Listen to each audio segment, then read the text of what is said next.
Srimad His Divine Grace, A.C. Bhaktivedanta Swami, Srila Prabhupada Ki Jai, Srila Prabhupada Ki Jai, Srila Prabhupada Ki Jai. All glories to the assembled devotees, Ki Jai. Let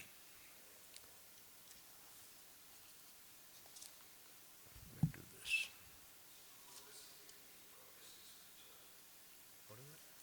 Yeah, you can bring your chairs closer. I don't bite today, so.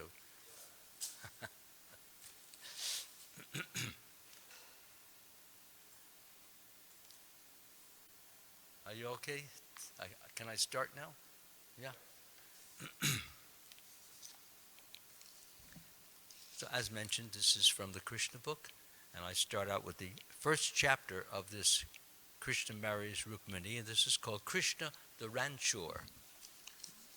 A ranchor is a person who often leaves the battlefield. It's generally considered not very courageous, but in the case of Krishna, everything is courageous because he has an ultimate plan for everything, which comes out to be very fulfilling for all. Okay? So I will begin now from Krishna the Ranchor, as I just mentioned.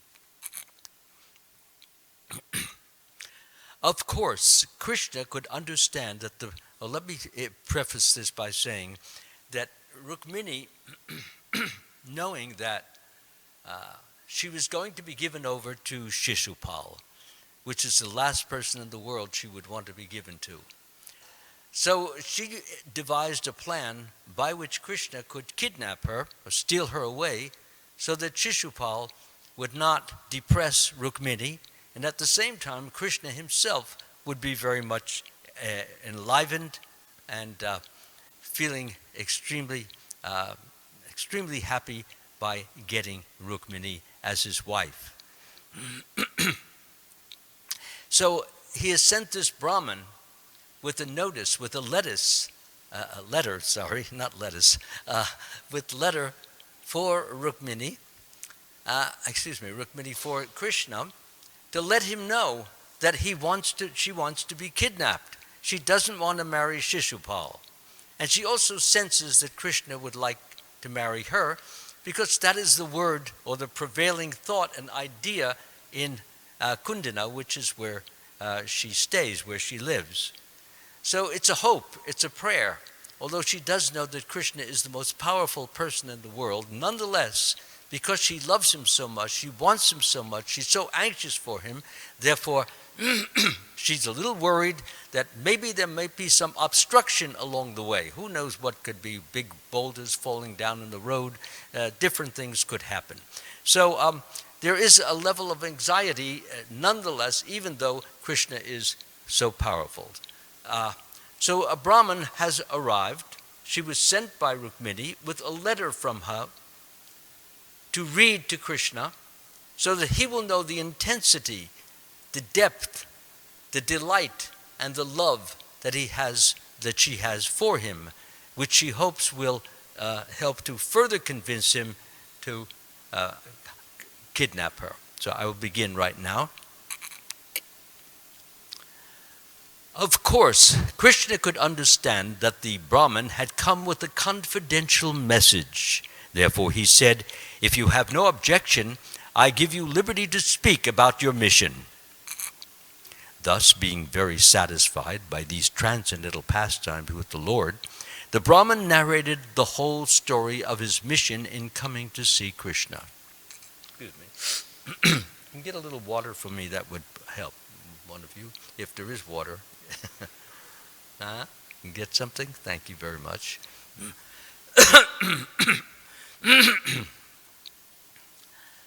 He got out the letter Rukmini had written to Krishna and said, "These are the words of Princess Rukmini. My dear Krishna, O infallible and most beautiful one, any human being who happens to hear about your transcendental form and pastimes immediately absorbs through his ears your name, fame, and qualities. Thus all his material pangs subside, and he fixes your form in his heart. Through such transcendental love for you, he always sees you within himself, and by this process of all his desires are fulfilled. Similarly, I have heard of your transcendental qualities. I may be shameless in expressing myself directly, but you have captivated me and taken my heart. You may doubt my steadiness of character, since how could an unmarried young girl like me approach you without any shame? So this is all based upon Vedic qualities. The women in the Vedic culture are chaste, hesitant. They are very watchful, and they are not loud and overly expressive. So she's basically harping upon that particular idea, that here she is coming to beg, coming to beg, to ask, to cry out to Krishna, please save me from this demon. I don't want to marry him. Do something about it, please. Don't leave me in the in the arms of such a horrible person. So therefore, what it means is that there is a time when Vedic etiquette for a woman can be relaxed somewhat, when the need or the deed is so important that one need not be so prissy, so hesitant, so reserved. Normally, reservation is a common quality of a woman in Vedic culture. So here she wants to show that she doesn't even care about Vedic etiquette now. You are so important to me that I'll shout it to the skies. That's her attitude. And therefore, she's not even concerned. She knows that Krishna, seeing her attitude, her inner feelings, her desires coming in so strongly, that motivates him, inspires him, pushes him to move forward so that he will accomplish the goal that she has. Okay?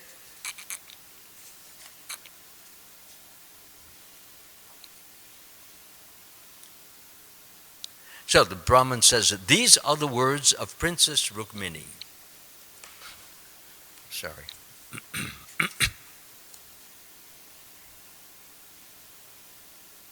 My dear Krishna, O infallible and most beautiful one, any human being who happens to hear about your transcendental form and pastimes immediately absorbs through his ears your name, fame, and qualities. Thus all his material pangs subside, and he fixes your form in his heart. Through such transcendental love for you, he always sees you within himself, and by this process, all his desires are fulfilled. Similarly, I have heard of your transcendental qualities. I may be shameless in expressing myself directly, but you have captivated me and taken my heart. You may doubt my steadiness of character, since how could an unmarried young girl like me approach you without any shame? But my dear Mukunda,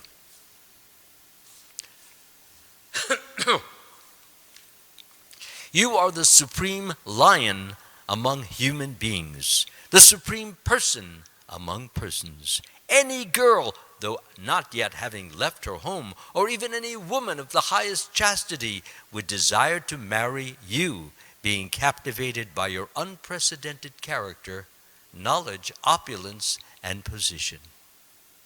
I know that you are the husband of the goddess of fortune, and are very kind toward your devotees. Therefore, I have decided to become your eternal maidservant.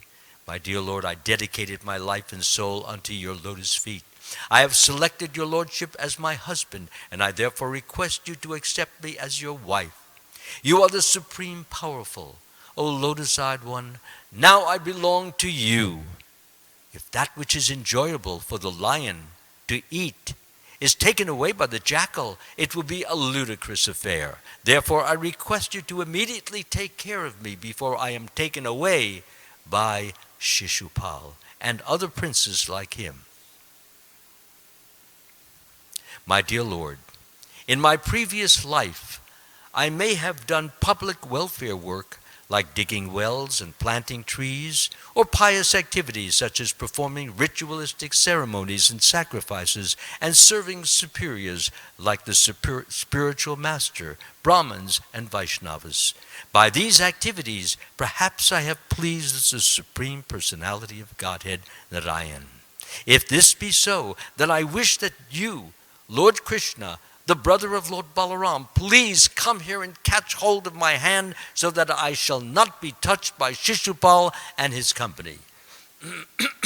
So we can see the intensity, the enthusiasm, the eagerness that she has. She does not speak like a person who could not care less. She speaks like a person who is not caring enough.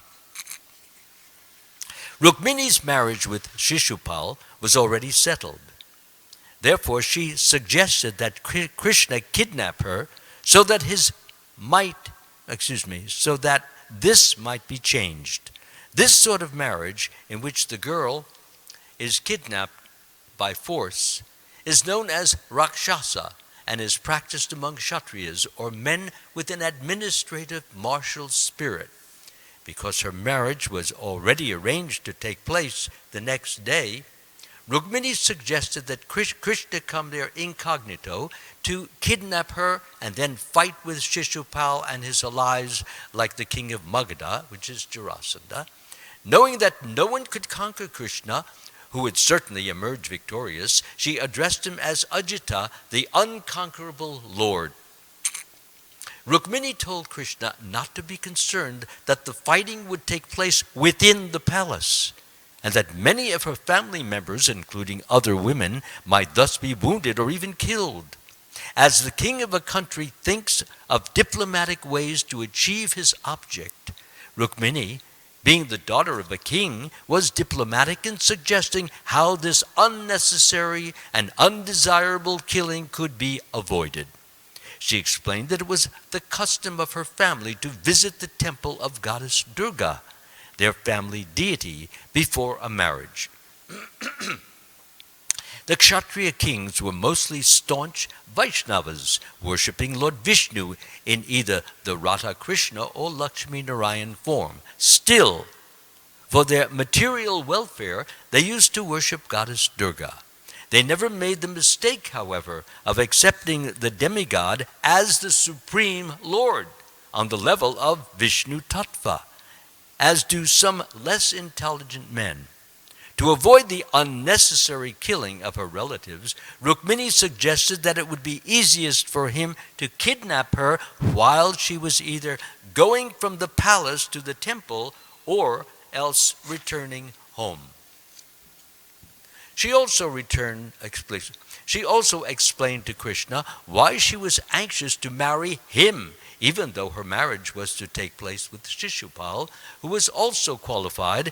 Why was he qualified? Anybody know why he was qualified? Certainly not as much as Krishna is. Yeah, well, he was the son of a king, you see. So those are high qualifications, just to be the son of a king, and he was in line for the kingdom after his father would depart.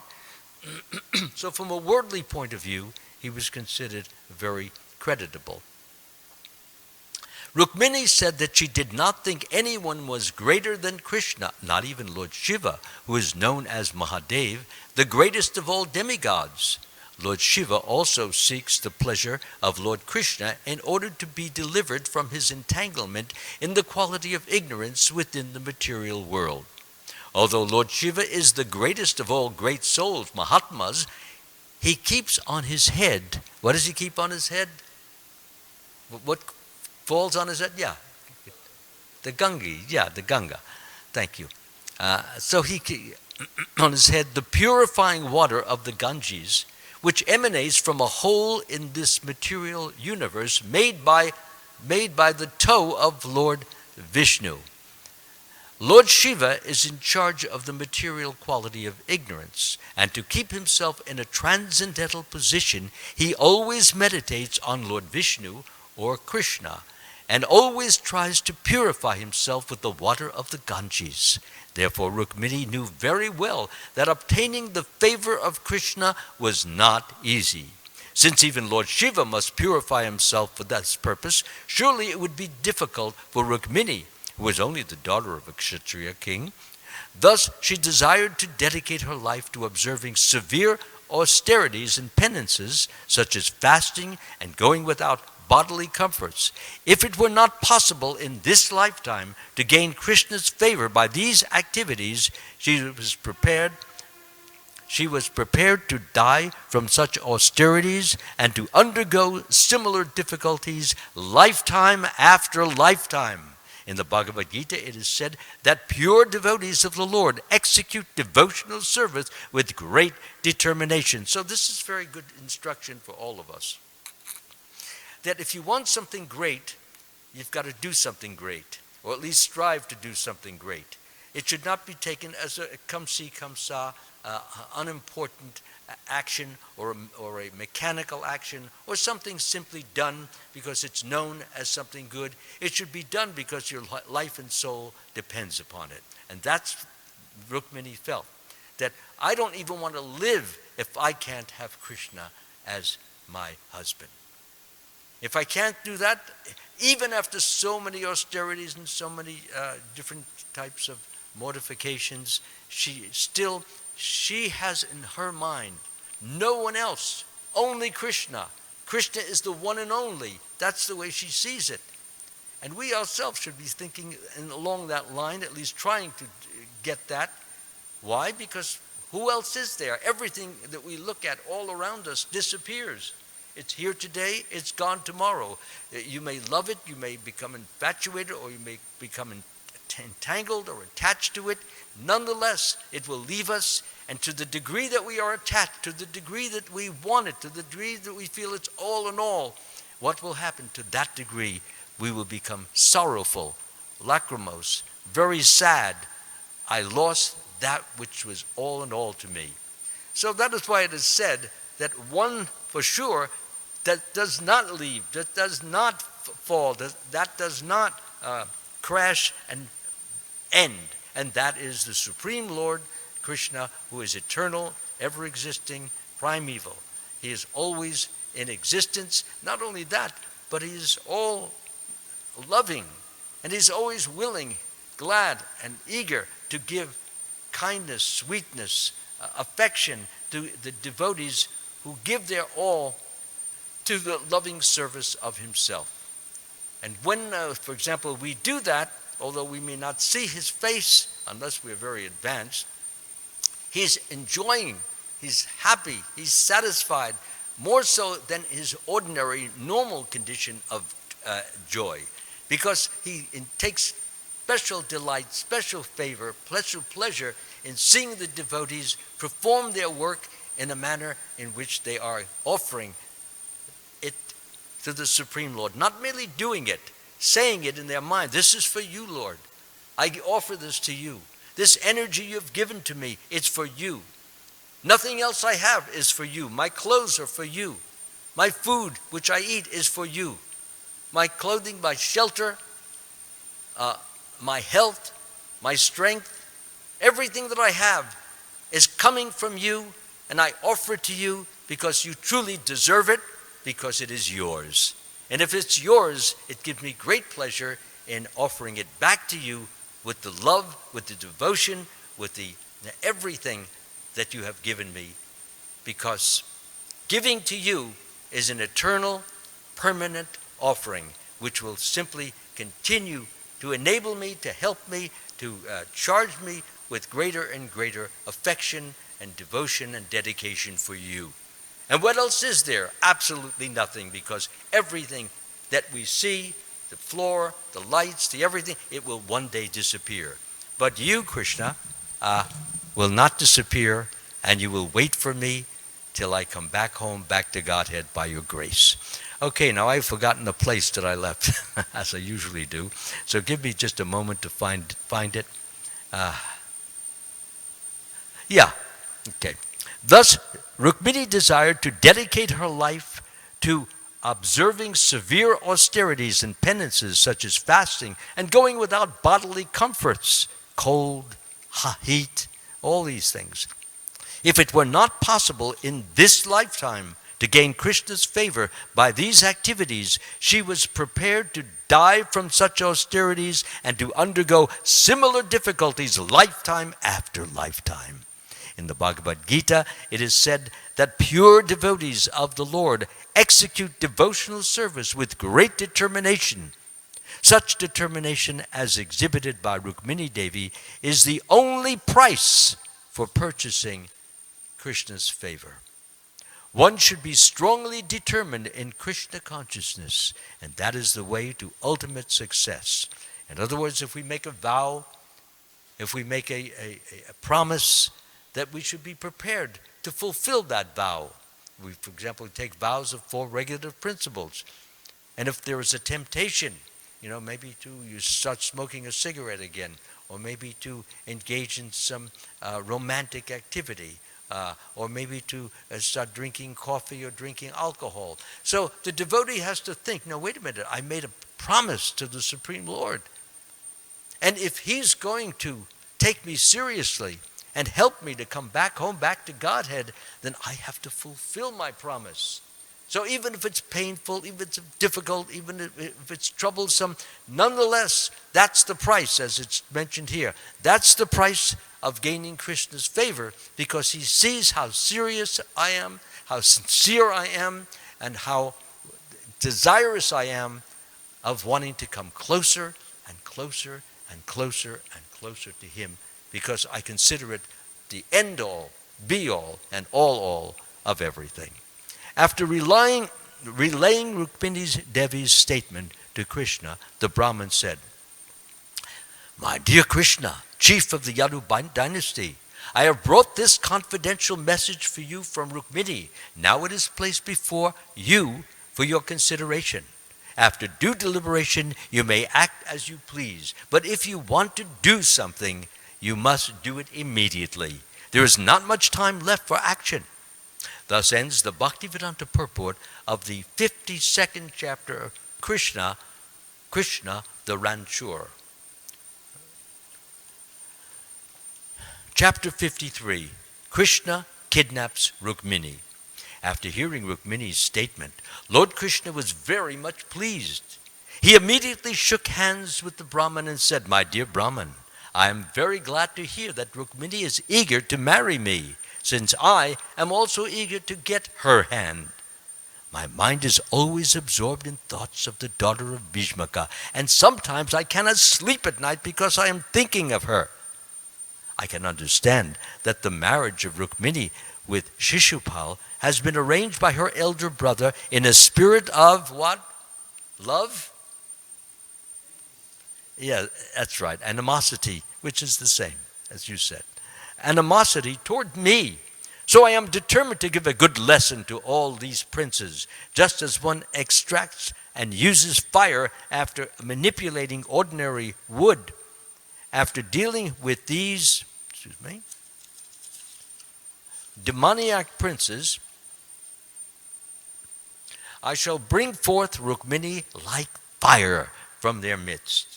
Krishna, upon being informed of the specific date of Rukmini's marriage, was anxious to leave immediately. He asked his driver, Daruka, to harness the horses for his chariot and prepare to go to the kingdom of Vidarbha. After hearing this order, the driver brought Krishna's 4 special horses. The names and descriptions of these horses are mentioned in the Padma Purana. And the first one, does anyone know any of these names of the horses? What was that? Yeah, Megapushpa is one of them. Any other? They got 3 others. Okay. So, the first one, Shaibya, was greenish. The second, Shugriva, was grayish, like ice. The third, Megapushpa, was the color of a new cloud. And the last, Balahika, was of ashen color. When the horses were yoked and the chariot was ready to go, Krishna helped the Brahman up and gave him a seat by his side. We can see this Brahman is also very fortunate by the mercy of Rukmini, who has given him this chore, this job to do, which involves him being seated by the side of Krishna throughout the journey. Excuse me.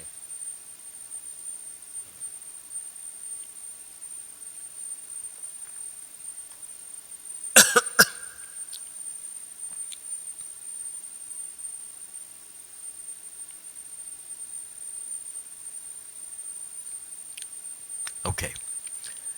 I'll just repeat that.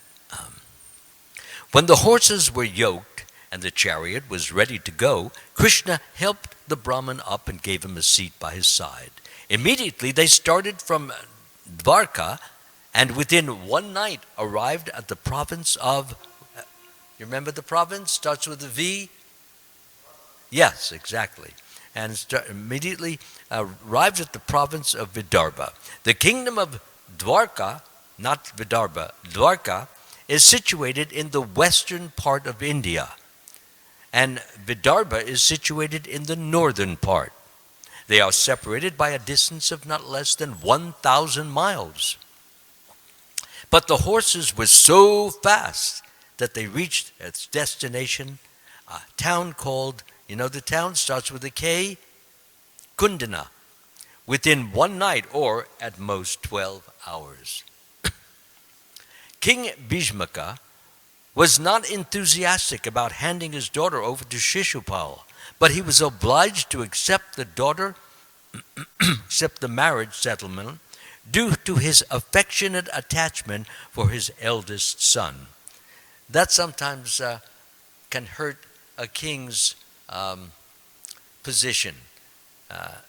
For example, we have the same problem with Dhritarashtra and his son Duryodhana.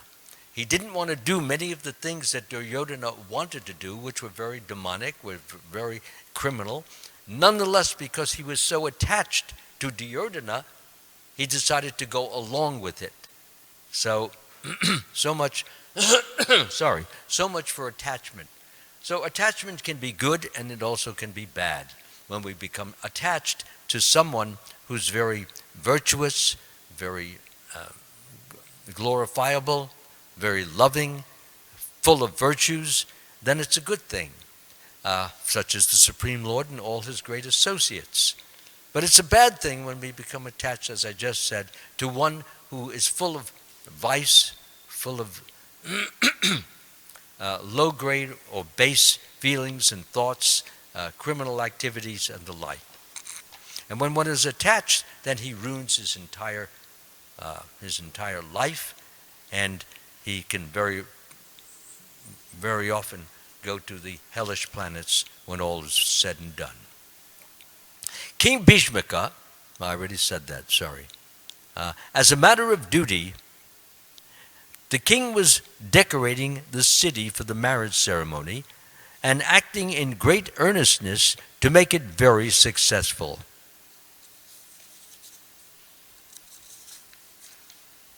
Water was sparkled all over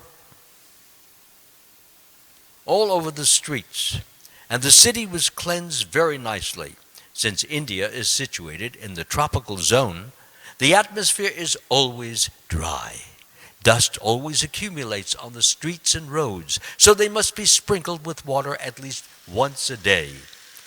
And in big cities like Calcutta, twice a day. The roads of Kundana were arrayed with colored flags and festoons, and gates were constructed at particular crossings. Excuse me.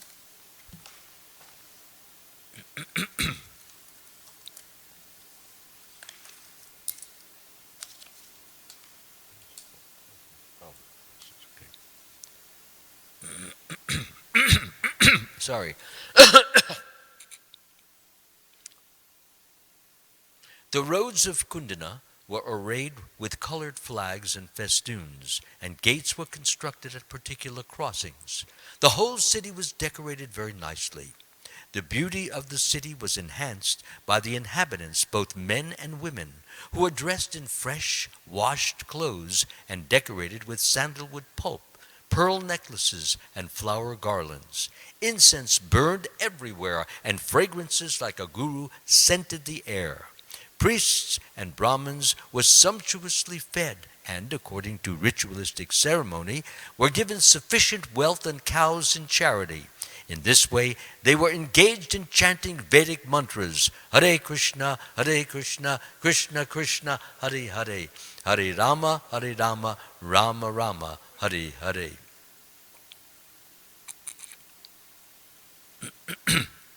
The king's daughter, Rukmini, was exquisitely beautiful. She was very clean and had beautiful teeth. The auspicious sacred thread was tied on her waist. She was given various types of jewelry to wear and long silken cloth to cover the upper and lower parts of her body. Learned priests gave her protection by chanting mantras from the Samveda, Rigveda, and Yajurveda. Then they chanted mantras from the Atharva Veda and offered. Atharva Veda is the Veda of mystical, different mystical processes, mystic powers and things of that sort. Then they chanted mantras from the Atharva Veda and offered oblations in the fire to pacify the influence of different what? Stars. King Bhishmaka was experienced in dealing with Brahmins and priests when such ceremonies were held.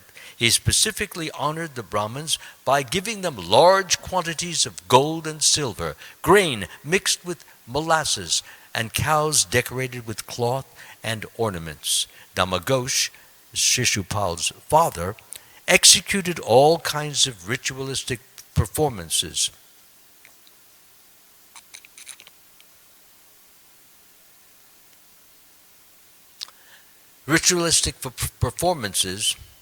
To invoke good fortune for his son.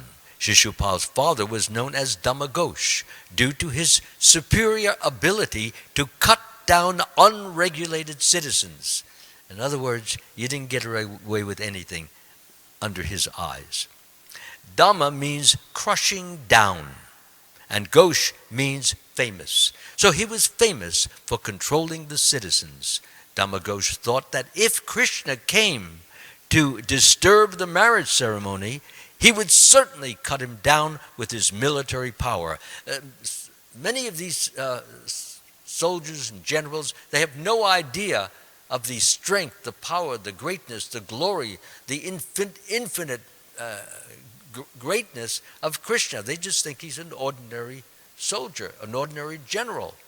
And that's why they always get killed.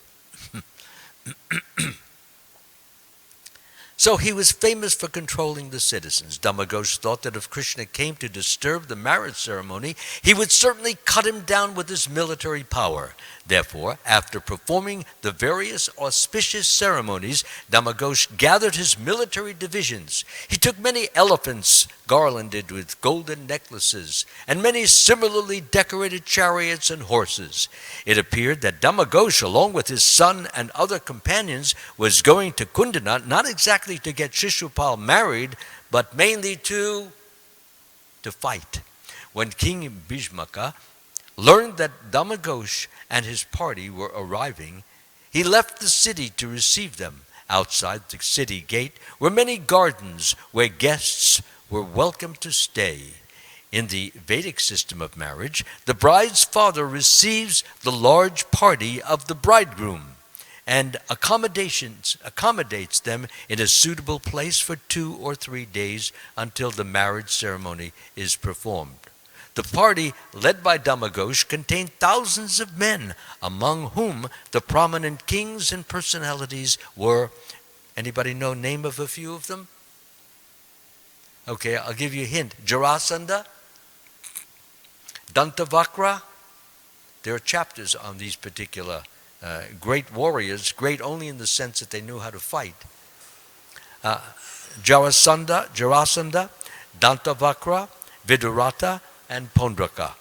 It was an open secret that Rukmini was meant to be married to Krishna, but that her elder brother, Rukmi, had arranged her marriage to Shishupal. There was also some whispering that a rumor that Rukmini had sent a messenger to Krishna. Therefore, the soldiers suspected that Krishna might cause a disturbance by attempting to kidnap Rukmini. Even though they were not without fear, they were all prepared to give Krishna a good fight to prevent the girl from being taken away. Sri Balaram received the news that Krishna had left for Kundana accompanied only by a Brahmin, and that Shishupal was there with a large number of soldiers. Balaram suspected that they would attack Krishna, and thus out of great affection for his brother, he took strong military divisions of chariots, infantry, horses, and elephants, and went to the precincts of Kundana.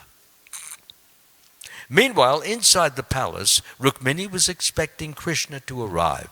But when neither he nor the Brahmins who took her message appeared, she was full of anxiety and began to think how unfortunate she was. There was only one night between today and my marriage day, and still neither the Brahmin nor Shyamasundar has returned. I cannot ascertain the reason for this. Having little hope, she thought that perhaps Krishna had found reason to become dissatisfied and had rejected her fair proposal. This is also a very humble person. She's humble because she doesn't think she's so great, although she's stupendously great. But because she thinks of herself small, insignificant, one who makes mistakes, possibly against Krishna and even Durga, that maybe, just possibly, he will not arrive. So, I cannot ascertain any reason for this. Having little hope, she thought that perhaps Krishna had found reason to become dissatisfied and had rejected her fair proposal. As a result, the Brahmin might have become disappointed and not come back. Although she was thinking of various causes for the delay, she expected them both at any moment. So she doesn't lose all hope. She loses a little bit of hope. Rukmini further thought that demigods such as Lord Brahma, Lord Shiva, and Goddess Durga might have been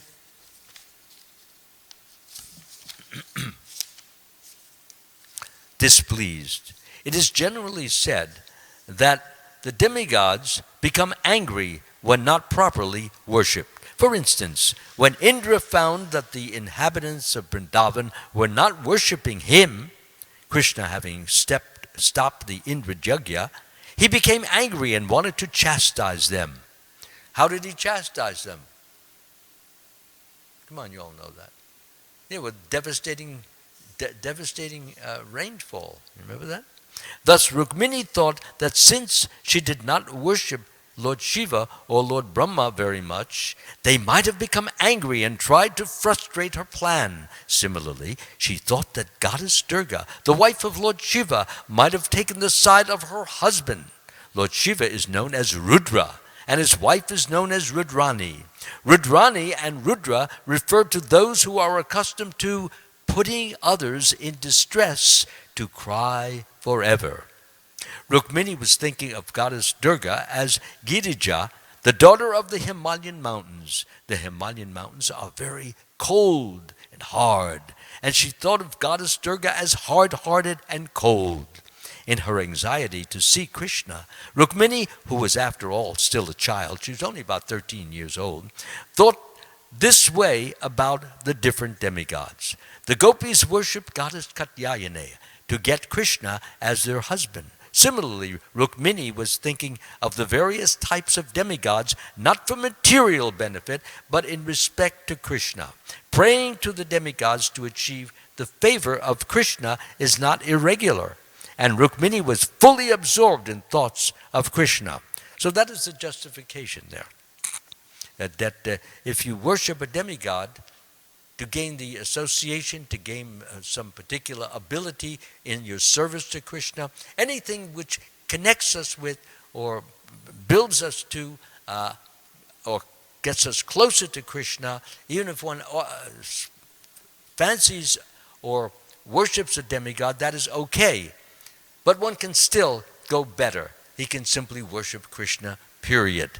Even for the benefit or to have some benefit to Krishna. One doesn't have to go to a demigod. Prabhupada mentions that. Why is that mentioned? Because it is better to to feel the appreciation that comes from Krishna, because appreciation is a form of love, a form of affection, a form of gratitude.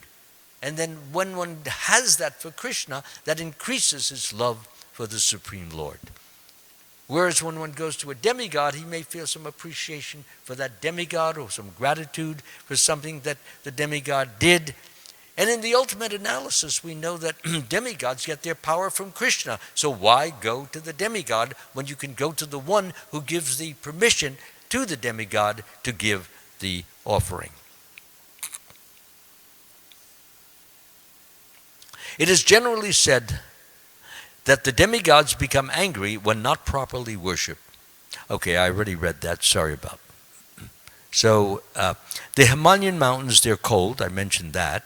And now we come to this part. Even though Rukmini pacified herself by thinking that the time for Govinda to arrive had not yet expired, Rukmini felt that she was hoping against hope, not expressing her mind to anyone. She simply shed tears, unobserved by others, and when her tears became more forceful, she closed her eyes in helplessness. While Rukmini was in such deep thought, auspicious symptoms appeared in different parts of her body. Trembling began to occur in her left eyelid, arm, and thigh. When trembling occurs in these parts of the body, it is an auspicious sign indicating that something lucrative can be expected. Just then, Rukmini, full of anxiety, saw the Brahmin messenger, Krishna, being the supersoul of all living beings, could understand Rukmini's anxiety. Therefore, he sent the Brahmin inside the palace to let her know that he had arrived. When Rukmini saw the Brahmin, she could understand the auspicious trembling of her body and immediately became elated. She smiled and inquired whether Krishna had already come. The Brahmin replied that the son of the Yadu dynasty, Sri Krishna, had arrived. He further encouraged her by saying that Krishna had promised to carry her away without fail. Rukmini was so elated by the Brahmin's message that she wanted to give him in charity everything that she possessed. However, finding nothing suitable, in other words, this gift of bringing Krishna was so great to her that anything she would offer, she felt was far, far lower and below what the Brahmin deserved. We have to think like that. Whenever we get some gifts, from the deities, when we get some prasadam, it is not just something. It is not anything, something to just stuff in our mouth and forget about. It should be thought of as being highly beneficial. So beneficial that sometimes I've seen devotees actually cry tears that they could be the possessor, the receiver of such a great, incredible gift, notwithstanding the many sins and offenses that they had performed during the course of their lifetime. So that's a nice way. Similarly, we pick up the Bhagavatam. We are picking up the greatest of book, not just another book. And when we have this attitude of how precious, how much of a treasure, and how useful, how beneficial, if we have that in mind, we make much, much more benefit than we would ordinarily just read it, hold it. So that is a way in which we can take more seriously. Prabhupada uses those words, serious and sincere. So what does that mean? What it means is what I just stated, that we have to take the thing as being highly, greatly, immensely precious.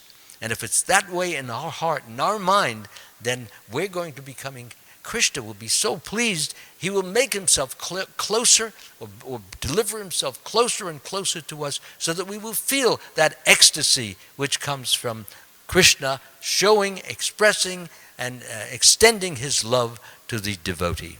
And that's amazing, because once one feels that, nothing bothers him anymore. That memory and also the continuity of it in one's life is so wonderful that even when there is something terrible, whether it's whether it might be what do you call it, when there's no rain or something, or when there's heavy snowstorms, when there is a what they call like a whirlpool, or all of these terrible things that can happen. But a devotee who is feeling the ecstasy of transcendental bliss, although he sees them, he knows them, he works to do whatever is necessary to relieve them or relieve people from them, he personally, it does not, those things don't bother him, because that bliss which is flowing through his body keeps him fully awake and fully aware of the love, the kindness, the sweetness, the generosity that Krishna has. And when one is aware of this, he can only feel greater and greater happiness. This is what real happiness is, feeling the connection, the relationship, the intensity of Krishna's love for his devotee. We're almost finished.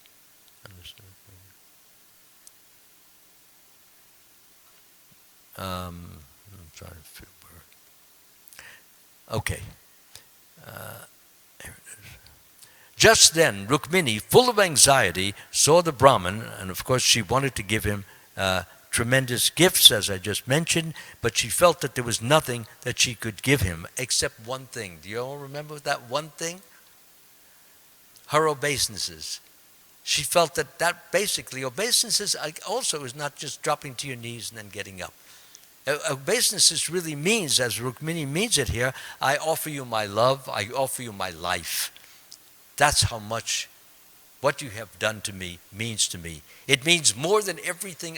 In other words, whatever she had, whatever she owned, whatever she could give, she considered to be insignificant, worthless, having no value whatsoever, because Krishna meant so much to her. And we have, all of us have to bring our level of love, of course, by the grace of God, by the grace of Prabhupada. That will happen if we have this attitude that how great all of these things are. They're not just things. They're just not, or anything. They are something powerful, great, wonderful, and glorious. So I'll move on now. So here it is. The Brahmin replied that the son of the Yadu dynasty, Sri Krishna, had arrived. He further encouraged her by saying that Krishna had promised to carry her away without fail. Rukmini was so elated by the Brahmin's message that she wanted to give him in charity everything that she possessed. However, finding nothing suitable for presentation, she simply offered him her respectful obeisances. The significance of offering respectful obeisances to a superior is that the one offering obeisances is obliged to the respected person. In other words, Rukmini implied that she would remain ever grateful to the Brahmin, ever. Whatever he would want, she would do everything to get. Anyone who gets the favor of the goddess of fortune, as did this Brahmin, is without a doubt always happy in material opulence. Sorry. When King Bhishmaka heard that Krishna and Balaram had come, he invited them to see the marriage ceremony of his daughter. Immediately he arranged to receive them along with their soldiers in a suitable garden house. As was the Vedic custom, the king offered Krishna and Balaram honey and fresh washed garments. He was hospitable not only to Krishna, Balaram, and kings such as Jarasandha, but also to many other kings and princesses according to their personal strength, age, and material possessions. Out of curiosity and eagerness, the people of Kundana assembled before Krishna and Balaram to drink the nectar of their beauty. With tearful eyes, they offered Krishna and Balaram their silent respects. They couldn't speak even. When you get that choked up, no words come from it. Just as remember in Lord Chaitanya's Charitamrita, when Lord Chaitanya was looking at Lord Jagannath and he was dancing, he couldn't say the word Jagannath. He was saying, anybody remember how he said it? He was all choked up. This is the nature of ecstasy, at least one of the different ecstasies that come when one feels such overwhelming eagerness to appreciate or be with the Supreme Lord and serve the Supreme Lord. So, when King Bhishmaka heard that Krishna and Balaram had come, he invited them to see the marriage ceremony of his daughter. Immediately he arranged to receive them, along with their soldiers, in a suitable garden house. Didn't I read that? I think I did. So, yeah. Okay. Out of curiosity and eagerness, the people of Kundana assembled before Krishna and Balaram to drink the nectar of their beauty. With tearful eyes, they offered Krishna and Balaram their silent respects. They were very much pleased, considering Lord Krishna the suitable match for Rukmini. They were so eager to unite Krishna and Rukmini that they prayed to the personality of God, our dear Lord, if we have performed any pious activities with which you are satisfied, kindly be merciful upon us and accept the hand of Rukmini. Forget Shishupal, they didn't want her to get involved with him. It appears that Rukmini was a very popular princess, and all the citizens, out of intense love for her, prayed for her best fortune. In the meantime, Rukmini, being very nicely dressed and protected by bodyguards, came out of the palace to visit the temple of Ambika, goddess Durga. Deity worship in the temple has been in existence since the beginning of Vedic culture. There is a class of men described in Bhagavad Gita as Veda Vada Rata. They believe only in the Vedic ritualistic ceremonies, but not in temple worship. Such foolish people may here take note that although this marriage of Krishna and Rukmini took place more than 5,000 years ago, there were arrangements for temple worship. In the Bhagavad Gita, the Lord says, Yanti Deva Vrata Devan. The worshippers of the demigod attain the abodes of the demigod. There were many people who worshiped the demigods and many who directly worshiped the Supreme Personality of Godhead. The system of demigod worship was directed mainly to Lord Brahma, Lord Shiva, Lord Ganesha, the sun god, and goddess Durga. Lord Shiva and goddess Durga were worshipped even by the royal families. Other minor demigods were worshipped by silly, lower class people. As far as the Brahmins and Vaishnavas are concerned, they simply worship Lord Vishnu, the Supreme Personality of Godhead. In the Bhagavad Gita, the worship of demigods is condemned but not forbidden. There it is clearly stated that less intelligent men worship the demigods for material benefit. On the other hand, even though Rukmini was the goddess of fortune, she went to the temple of goddess Durga because the family deity was worshipped there. In Srimad Bhagavatam, it is stated that as Rukmini proceeded toward the temple of goddess Durga, within her heart, she always thought of the lotus feet of Krishna. We should all try to do that. Therefore, when Rukmini went to the temple, it was not with the intention of an ordinary person who goes to beg for material benefits. Her only goal was Krishna. As Rukmini proceeded toward the temple, she was silent and grave. Her mother and girlfriends were by her side, and the wife of a Brahmin was in the center. Surrounding her were royal bodyguards. The custom of a would-be bride's going to the temple of a demigod is still practiced in India. As the procession continued, various musical sounds were heard. Conch shells, drums such as panavas, and bugles of different sizes such as turiyas and berries combined to make a sound which was not only auspicious but very sweet to hear. Thousands of wives of respectable Brahmins were present, all dressed very nicely with suitable ornaments. They presented Rukmini with flower garlands, sandalwood pulp, and a variety of colorful garments to assist her in worshipping Lord Shiva and goddess Durga. Some of these ladies were very old and knew perfectly well how to chant prayers to Goddess Durga and Lord Shiva. So, followed by Rukmini and others, they led these prayers before the deity. Rukmini offered her prayers to the deity by saying, "My dear Goddess Durga, I offer my respectful obeisances unto you as well as to your children." Goddess Durga has 4 famous children, 2 daughters, and the goddess of fortune, Lakshmi, and the goddess of learning, Saraswati, and 2 sons. What are the 2 sons' names?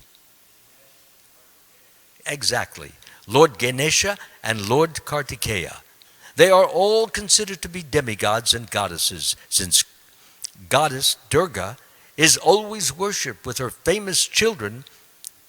Rukmini specifically offered her respectful obeisances to the deity in that way. However, her prayers were special.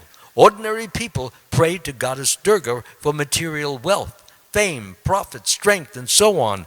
Rukmini, however, desired to have Krishna for her husband, and therefore prayed that the deity be pleased with her and bless her with that benediction. Since she desired only Krishna, her worship of the demigods is not condemned. While Rukmini was praying, she presented a variety of items before the deity, chief of which were water, different kinds of flames, incense, garments, garlands, and various foods prepared with ghee, such as puris and kachoris. She also offered fruits, sugarcane, betel nuts, and spices. With great devotion, Rukmini offered them to the deity according to the regular principles directed by the old Brahmin ladies. After this ritualistic ceremony, the ladies offered the remnants of the food to Rukmini as prasadam, which she accepted with great respect. Then Rukmini offered her obeisances to the ladies and to Goddess Durga. After the business of deity worship was finished, Rukmini caught hold of the hand of one of her girlfriends in her own hand, which was decorated with a jeweled ring, and left the temple in the company of the others. All the princes and visitors who came to Kundana for the marriage had assembled outside the temple to see Rukmini.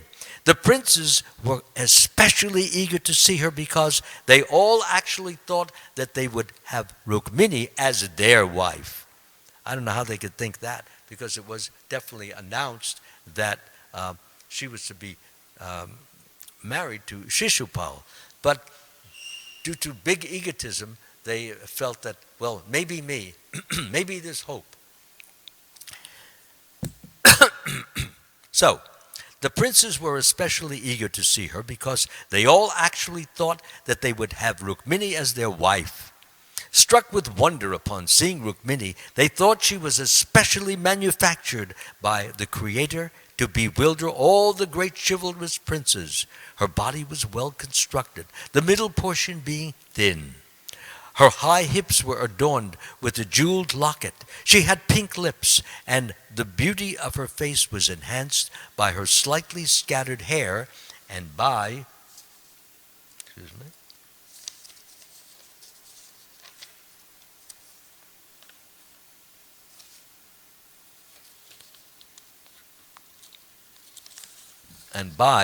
different kinds of earrings.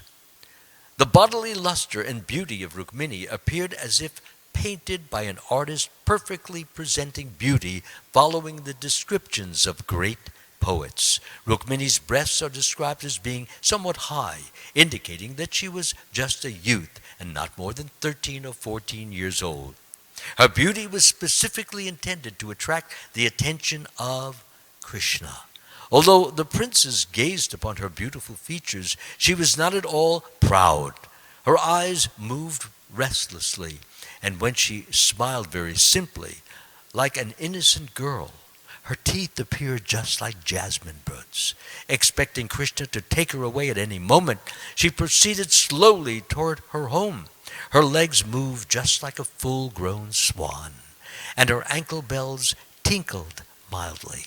The chivalrous princes assembled there were so overwhelmed by Rukmini's beauty that they became almost unconscious and fell from their horses and elephants. Full of lust, they hopelessly desired Rukmini's hand, comparing their own beauty to hers. Srimati Rukmini, however, was not interested in any of them. In her heart, she was simply expecting Krishna to come and carry her away. As she was adjusting the ornaments on a finger of her left hand, she happened to look upon the princes and suddenly saw that Krishna was present among them. Although Rukmini had never before seen Krishna, she was always thinking of him.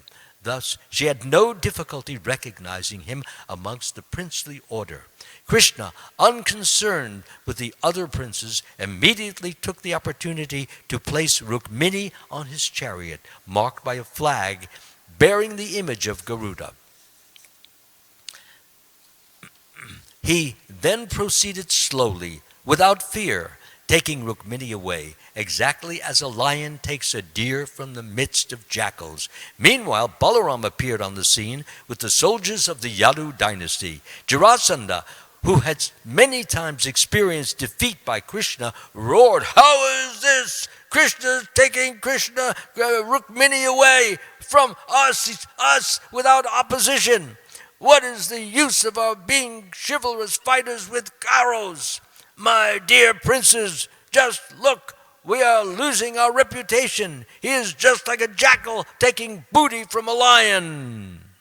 Thus ends the Bhaktivedanta purport of the 53rd chapter of Krishna. Krishna kidnaps Rukmini. And this ends our reading for this morning. All glories to Srila Prabhupada ki jai.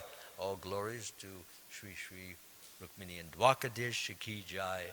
Sri Sri Gaurnitai ki jai. And Jagannath Baladev Subhadra ki jai. And I thank you all for your patient listening. It was quite an endurance feat. Really.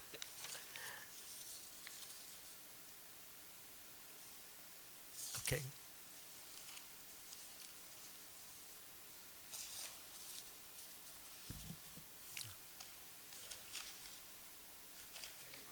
Thank you for listening. It was a pleasure. You didn't go to sleep. That's really a feat of endurance.